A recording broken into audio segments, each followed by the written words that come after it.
Just when you thought Canada couldn't get any crazier, Trudeau resigns.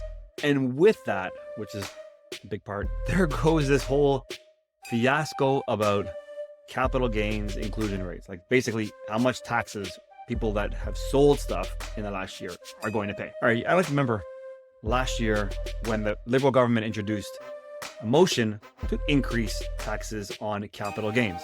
We're not talking about chump change, we're talking about really large numbers. There was naturally uproar about that, and though it has not ever been passed fully as a bill, it was tabled in legislation.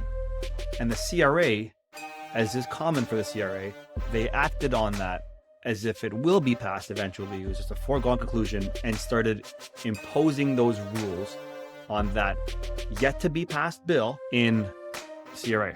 So people were paying a lot of money in taxes. People were triggering stuff nonstop to try and avoid the heavy taxation that was on the horizon. And then Trudeau resigns. And with that, he prorogues government.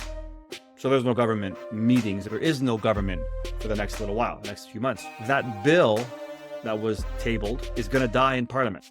It cannot be ascended. So everybody who was making all these changes was doing so with the expectation of it going, which is not going to happen. It may never actually come to fruition, because if the Conservative government takes over, they've already been on record and said they would not support this. So therefore it would stay dead. But in the meanwhile, in this little gap here, the CRA is still charging and collecting as if this was going to be passed, which again, chances are supremely likely that it will not. So what's happening? If you're a person who is selling something or has sold something, you have a choice to make. You either pay the higher taxes and hope that things change and maybe they'll give you a rebate or a refund later on, or you don't. You just act on the current rules and the rules that are official rules, and you don't pay the elevated taxes, only to find out that the CRA is going to still charge you as if you did have to pay the elevated taxes, and then issue you a penalty, interest, things like that. That's a risk. So what do you do? Isn't it crazy? Like, it's 2025 in modern Canada, and we don't know how to handle payment of taxation of these really large numbers.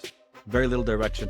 Shame on everybody for this. Shame on everybody for not providing clarity on what this means or how this could go. The CRA could step up and say something right now and say, you know what, our procedure has been this over the years, is to just treat it as if it was going to pass. But this is a very unique case. It's a really large number. A lot of people are going to be out of pocket significantly for this. For this one thing, maybe we'll put the brakes on and just wait for the dust to settle. I think it's probably good to get the pulse of Canada at the CRA level and start making some better decisions. But anyway, there you have it. Chaos at the CRA and in Canada. Go get wealth done.